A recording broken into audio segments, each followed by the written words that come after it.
Qui prend des initiatives et qui dirige le monde à nos jours? Qui sont les personnes les plus importantes et les plus influentes du monde?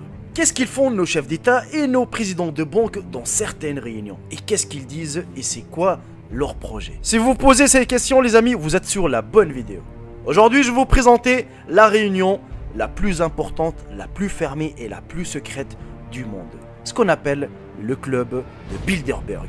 Et croyez-moi que vous allez être bluffés les amis. J'aimerais bien que cette vidéo fasse le tour de web pour que tout le monde sache la vérité en la partageant au maximum et de mettre un bon petit j'aime à la vidéo si je le mérite et si la vidéo le mérite. Sur ce, bon visionnage à tous et à toutes.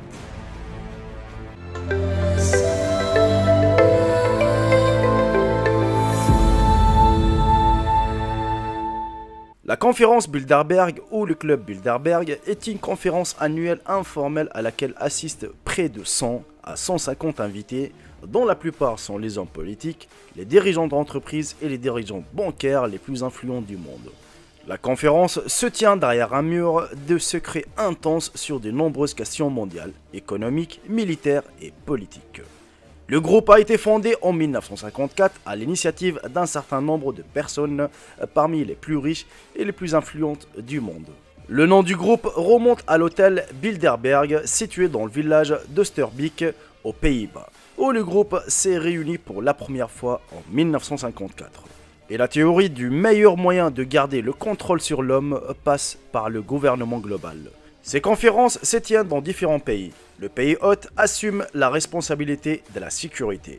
Les atouts de ces clubs, qui bien sûr tournent entre 100 et 150 personnes, qui un tiers sont des Américains, chaque année, le comité d'organisation tente de sélectionner des nouveaux candidats influents au niveau international et national afin qu'ils puissent, comme le note l'encyclopédie britannique, apprendre à connaître et à discuter des problèmes communs sans prendre d'engagement. Le club était organisé par les trois principales fondations mondiales, fondées par des milliardaires américains, comme Rockefeller, Carnegie et Ford. D'une manière ou d'une autre, la tâche de promouvoir la coopération entre les pays du monde issue de la charte de la fondation Carnegie sonne dans les chartes de tous ces fonds. Depuis sa création et pendant de nombreuses années, le club s'est concentré sur les questions liées à l'existence de l'URSS, en tant que pôle politique opposé ainsi qu'à l'intégration européenne et à la création du système de sécurité européen. De toute évidence, toutes ces tâches, grâce au travail de la fondation ou autrement, ont été résolues. Au moins, la participation de Bilderberg au mouvement d'intégration européenne et la création de l'euro ne sont contestées par personne. Et les documents de la CIA disqualifiés en 2001 sont clairement définis.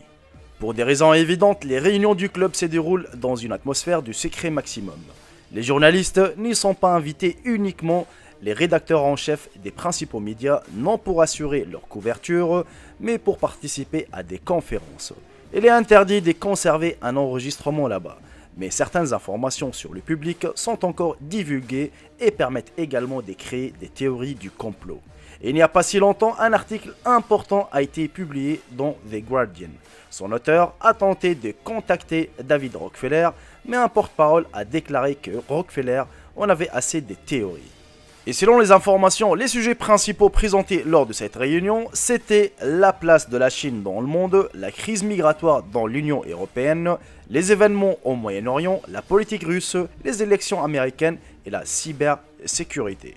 Dans le même temps, le club applique toujours la règle dite de la règle des Chatham House, selon laquelle les participants à la réunion doivent garder le contenu de conversation et les détails des discours des orateurs dans le secret le plus absolu. Ce principe d'anonymat, établi par l'Institut royal des relations internationales Chatham House en 1927, vise à promouvoir la franchise des opinions et des discussions. Bien que les journalistes soient chaque année invités à participer à la réunion du club, la presse n'est pas autorisée à couvrir les événements. Au cours de l'histoire du club, les journaux n'ont jamais reçu d'informations sur des propositions spécifiques faites lors des conférences.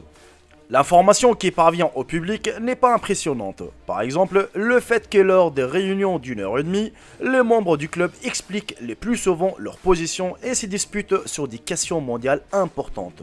Et en 2013, selon l'un de ses participants, lors d'une conférence tenue Au luxueux hôtel de The Grove Hotel, au nord de Londres, il n'y avait rien de spécial. C'était juste un buffet ordinaire et vous deviez payer le vin de votre propre poche. Et depuis le début de la conférence de Bilderberg, les critiques ont donné leur propre interprétation de ce qui constitue réellement le but d'une réunion mystérieuse. Les organisateurs et les participants du club, au contraire, estiment que lors de telles réunions, les partenaires mondiaux peuvent s'exprimer ouvertement leur opinion sur diverses questions. Ils expliquent que le secret est une tentative de protéger les participants de pressions liées à la nécessité de rendre compte publiquement de la manifestation. Les participants à de telles réunions sont tous simplement des personnes influentes qui souhaitent communiquer avec d'autres personnes influentes. Mon œil, ouais. C'est là-bas où ils prennent toutes les décisions, mon gars. C'est là-bas où ils font tous les complots. C'est là-bas où ils prennent les décisions s'ils veulent détruire quelqu'un, aider quelqu'un, faire tout et n'importe quoi. C'est là-bas où il y a les plus grandes décisions de financement de tout ce que vous voulez. C'est là-bas où ils dirigent le monde. Vous croyez que les présidents qui sont là aujourd'hui, c'est quoi? C'est juste des statues. C'est des personnes dirigées. C'est pas eux qui dirigent les pays, ils sont dirigés. Quand il va faire une conférence de presse, quoi que ce soit, et lui, il va faire quoi? Il va juste lire une page et c'est tout. Tu crois que c'est lui qui a les idées? Ben non, c'est même pas lui qui a décidé d'écrire ces mots-là ou ces phrases-là. Non, non, non, non. Et lui, il est juste là, bien costumé, bien parfumé. Hop, il va lire ta. Merci, au revoir. Il a aucune opinion, il a aucune décision. Bref, les amis, c'est à vous de me dire de ce que vous en pensez dans la vidéo. C'était tout pour moi. Je vous laisse débattre sur ça. Et puis, laissez votre plus gros pouce bleu si la vidéo vous aura plu. Et un bon petit partage si la vidéo le mérite. Sur ce, je vous embrasse tous. Et je vous dis à très bientôt pour une toute nouvelle vidéo. Salut tout le monde, c'est Jacob. Bye bye, ciao ciao.